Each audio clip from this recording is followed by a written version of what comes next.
Is the derivative an introduction? Hello?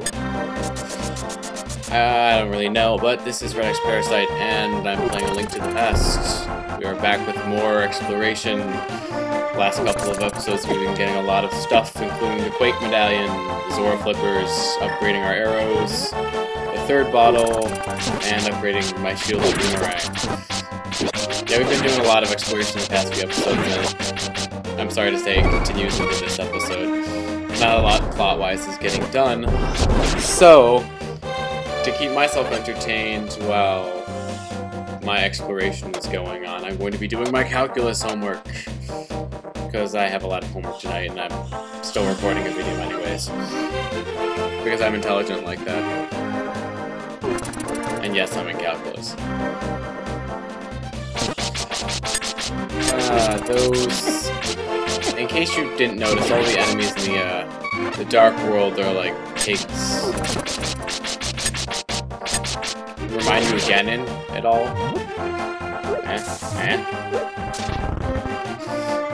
Rock's getting possessed.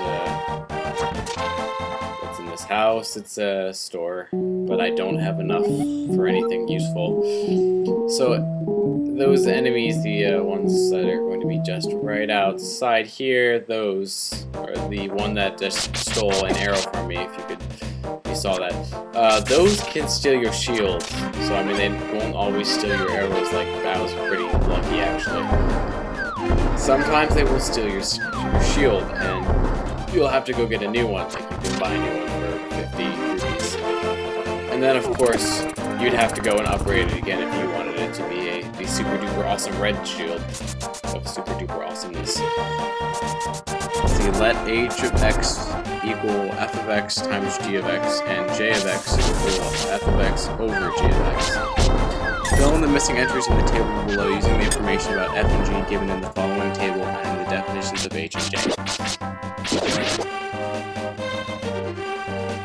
So let's see. F and G for given value. Oh, this is going to be fun.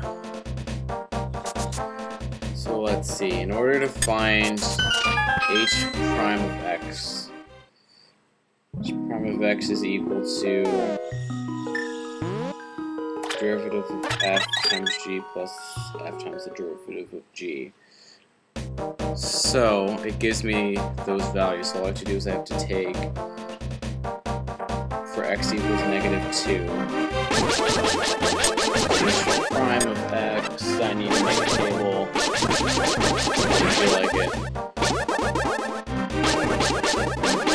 Let's see, we're back around in my house, which is actually a bomb shop in the Dark World, although, as you can obviously tell at the moment, I don't need bombs.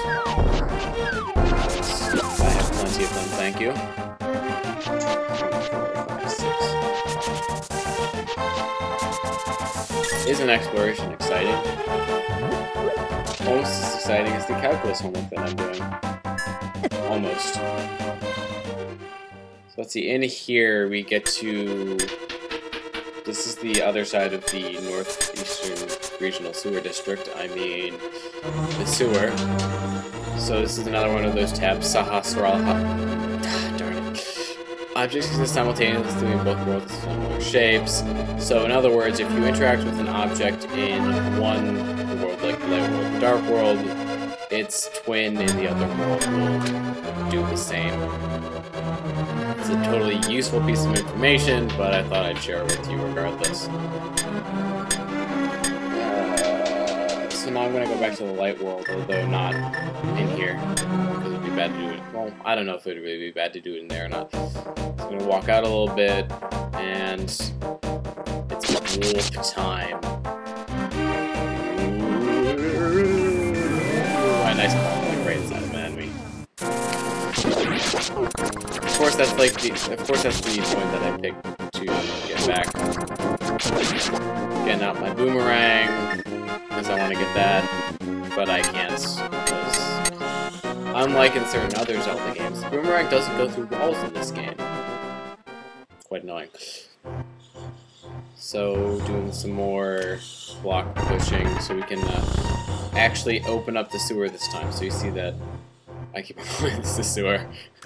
You see that lever? Pull the right lever. And the right lever was actually the right lever to pull.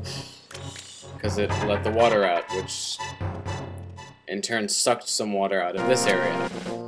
Which allows me to get this piece apart. Da-da-da. And then also the fish up there. So this fish, if you take it back to Kakariko, will, I think you get like a whole, you get this, the guy that sold me the first bottle that I got, which was like at the very beginning, he will give you like a whole bunch of stuff, like stacks on stacks on stacks of stuff. So the annoying thing about this fish is that if it goes off screen, then it will disappear. And you can also get it stuck in walls. I can't pick that up, which means I had to go back off screen, and then of course you can tell that the water got, basically it reset, which means I have to go back in there and release the sewage again. Or actually sort of suck it up. I guess if that's fresh water, then it would be okay, but I still won't want to go swimming in that. Just saying. I mean, the texture that the makers of this game probably used was just like a general water texture, but I wouldn't trust that water. I gotta get back to captains, because I have to actually get some work done. I'm multitasking. Let's playing while doing homework for school. Wonderful combination.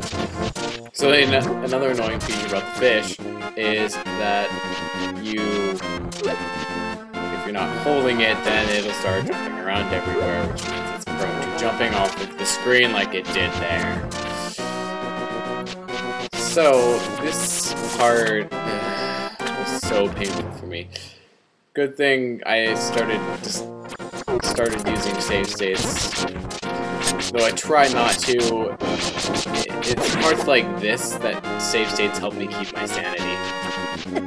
Because this part was difficult enough without me trying to do that. So at this point, I try going a different way, which doesn't involve me picking up that rock.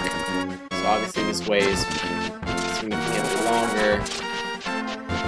But I don't know if you can say slightly easier or not, but let's see, what's 1 times -1 times 4, wait, no. Yes, -1 times 4 plus 1 times -3, that's -7. So, let's see, we're just, the whole entire these soldiers here, we're just gonna have to get past them, or get hit by them, kill them, and then pick up the fish.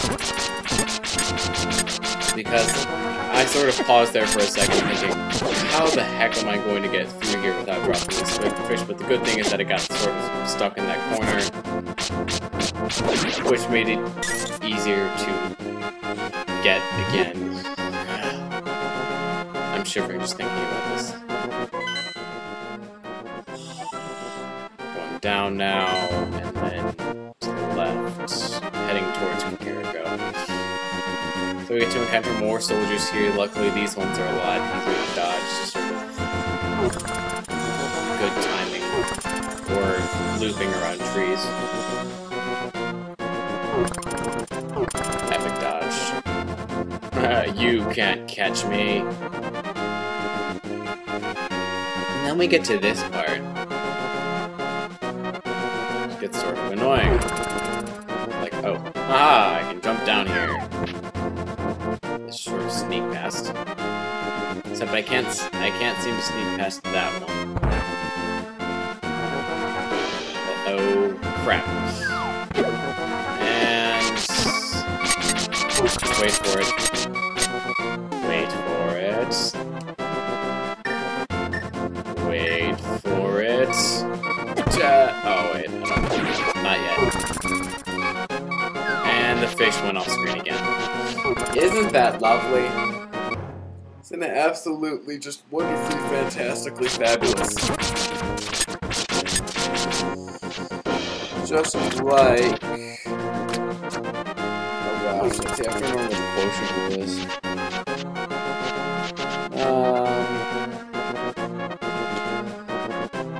G prime...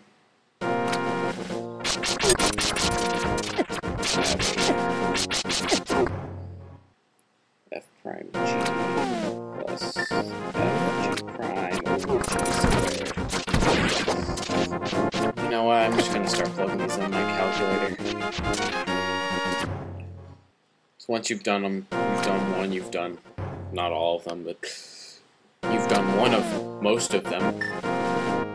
That totally made no sense. Just back doing more fish.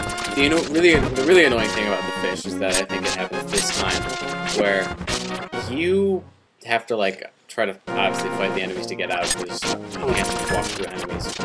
Actually, you can get through. The fish will jump off screen if you take too long to get to it. And obviously the ways in which it jumps, I think, it's probably random. So it happens way too often. I really don't know why I kept on doing this, but I did. So stupid like that. So I end up saving here. I actually came up with this really good strategy of getting the fish stuck in the rock, because then it can't move, and then picking up the rock, which frees the fish somehow. But it's shorter than going the other way. And the good thing about this area is that the fish got stuck inside the bush, so much pain. So I ended up getting smarter at the end, where I save stated more. I really should have just started save stating from the beginning.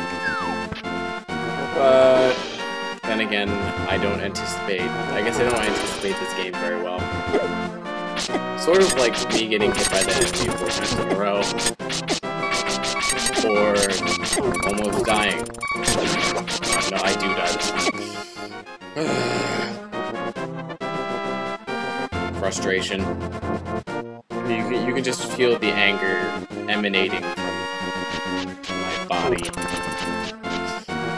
can't really tell from my voice though, because aside from the fact that this is sort of annoying and the calculus homework that I'm getting distracted from is actually not that difficult, I'm not really angry right now.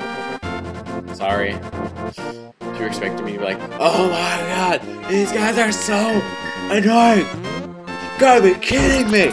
Then sorry. That's all you're gonna get. So one of the things I decided to start doing is bam, Quake medallion, which suddenly decides to send out lightning. So yeah, the Quake medallion turns all the enemies on the screen into those things that you can kill in one hit, presumably. So I finally get to Kakariko. So once I got to this area, it's like, oh great, more guards. Not that that one was much of a bother, but I finally get to this guy, I talk to him, I'm like, here, take this freaking fish. Say eating fish make you smart. So he gives me magic, some rupees, and some other stuff like bombs, which I don't need. Just totally useless. I'm not saying it was completely useless, but I don't think it was worth the time. But if you're simultaneously low on rupees, health, bombs, and arrows, then it might be worthwhile. Note the big disclaimer on this part.